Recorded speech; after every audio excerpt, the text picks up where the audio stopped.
Welcome to Al Hadi Foundation School.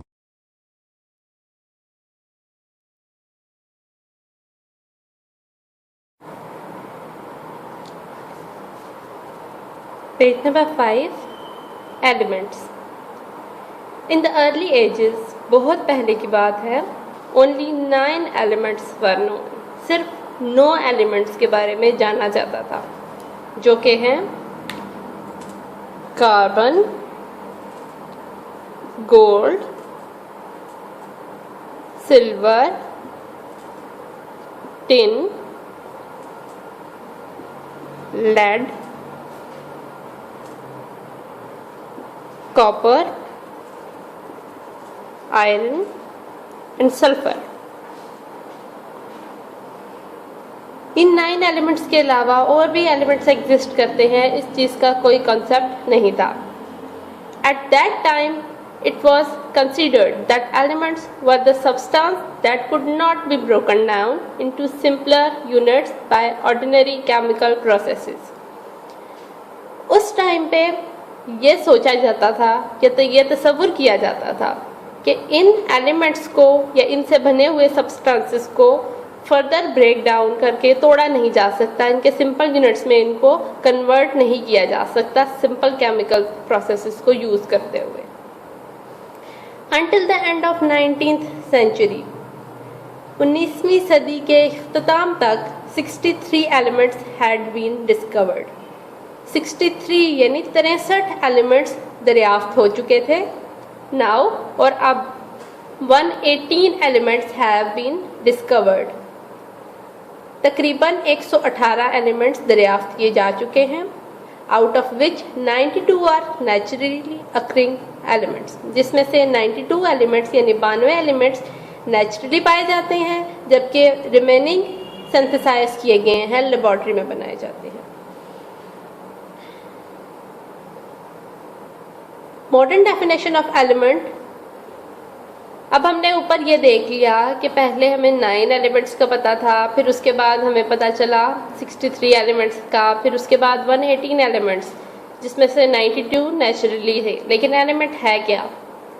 Element is a substance made up of same type of atoms having same atomic number and can not be decomposed into simple substances by ordinary chemical means. Element एक substance है, यानी कि matter की pure form है, जो कि बना है सेम टाइप ऑफ एटम्स, एक जैसे एटम्स से मिलकर बना है, और एटम्स भी वो जिनका एटॉमिक नंबर सेम है.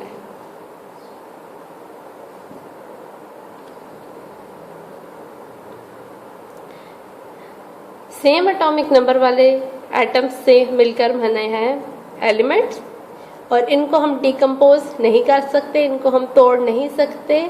सिंपल केमिकल मीन्स को, सिंपल केमिकल प्रोसेस को यूज़ करते हुए हम इनको सिंपल सब्सटेंसेस में नहीं तोड़ सकते. It means that each element is made up of unique type of atoms that have very specific properties.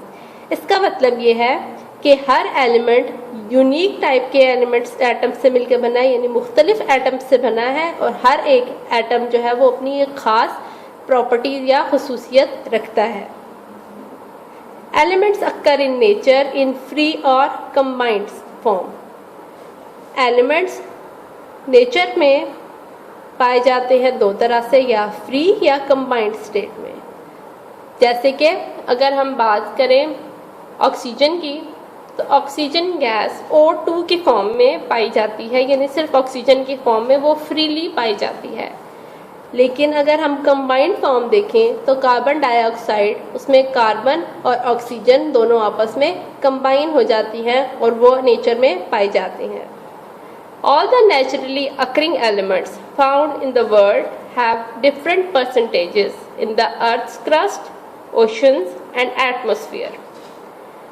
दुनिया में पाए जाने वाले जितने भी एलिमेंट्स हैं, उन सब की मुख्तलिफ परसेंटेज है.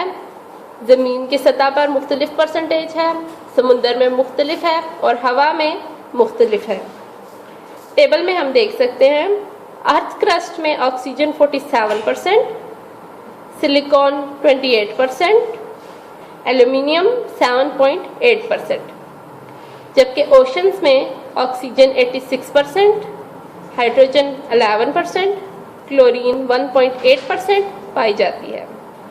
एटमॉस्फेयर में नाइट्रोजन की परसेंटेज सबसे ज़्यादा है, यानी 78%, ऑक्सीजन 21%, आर्गोन 0.9% मौजूद है।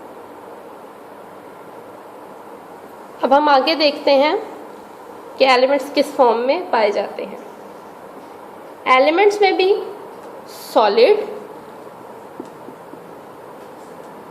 लिक्विड और gas,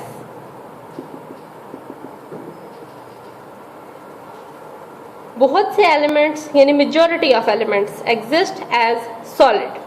for example sodium, copper, zinc, gold, ये सब पाए जाते हैं सॉलिड फॉर्म में। लिक्विड फॉर्म में अगर हम देखें, mercury,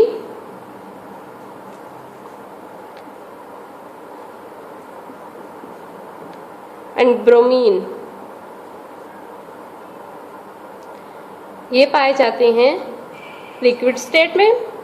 and few elements exist as gases, और कुछ एलिमेंट्स ऐसे हैं जो गैस फॉर्म में पाए जाते हैं, जैसे कि nitrogen, oxygen, chlorine and hydrogen.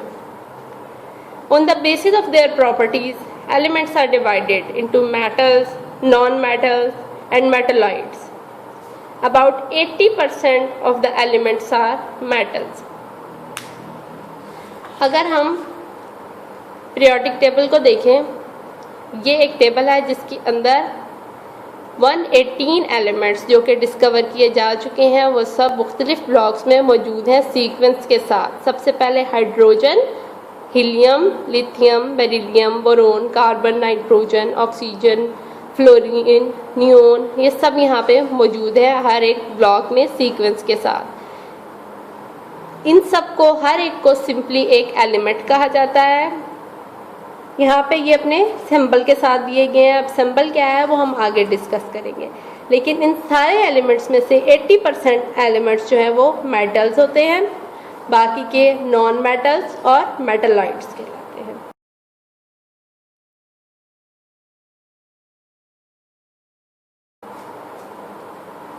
अब हम देखते हैं कि सिंबल क्या होता है। Page number 6। The elements are represented by symbols. Elements को हम सिंबल्स के साथ रिप्रेजेंट करते हैं। जैसे कि आपने देखा है कि यहाँ पे मैंने सोडियम के लिए Na, कॉपर के लिए Cu, जिंक के लिए Zn और गोल्ड के लिए Au का सिंबल यूज़ किया है। लिक्विड में मरकरी के लिए मैंने Hg और ब्रोमीन के लिए Br का यूज़ किया है। गैस में नाइट्रोजन के लिए N, ऑक्सीजन के लिए O, क्लोरीन के लिए Cl और हाइड्रोजन के लिए H का सिंबल यूज़ किया है। अब ये सिंबल हम किस बेस पे एलिमेंट को देते हैं वो हम अभी डिस्कस करते हैं।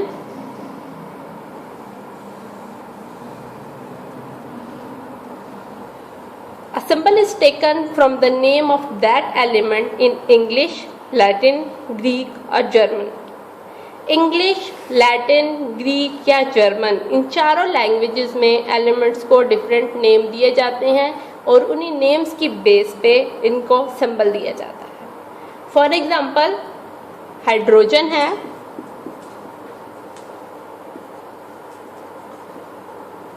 तो उसके लिए हमने सिंबल यूज़ कर लिया इसका initial letter H, capital form में। ये इसका सिंबल हो गया हाइड्रोजन का। इसी तरह ऑक्सीजन है, तो ऑक्सीजन के लिए हमने इसका इनिशियल लेटर O यूज़ कर दिया। लेकिन कुछ एलिमेंट्स ऐसे आते हैं जिनमें हम कंफ्यूज हो सकते हैं। फॉर एग्जांपल अगर हम नाइट्रोजन को देखते हैं तो नाइट्रोजन के लिए हमने इनिशियल लेटर N यूज़ कर लिया। लेकिन सोडियम की बात की, इसी तरह अगर हम सल्फर देखते हैं तो उसके लिए हमने S, कैपिटल S यूज़ कर लिया। लेकिन यहाँ पर हमारे पास एक एलिमेंट आ गया सोडियम। अब सोडियम के लिए हम S यूज नहीं कर सकते क्योंकि S तो सल्फर का है ऑलरेडी। सोडियम को हमने उसके लैटिन नेम के साथ लिखा विच इज नेट्रियम। अब इसके लिए हमने सिर्फ N हम यूज कर नहीं सकते क्योंकि सिंपल N तो हमारा नाइट्रोजन का सिंबल था, इसलिए अब हम N के साथ साथ A को भी यूज करेंगे। First letter capital and the second small letter Na, जो कि हम सोडियम के लिए यूज करेंगे। इसी तरह क्लोरीन होगा तो क्लोरीन के लिए हम यूज कर लेंगे Cl, क्योंकि सिंगल C हम यूज कर रहे हैं कार्बन के लिए। तो क्लोरीन के लिए हम यूज कर लेंगे Cl।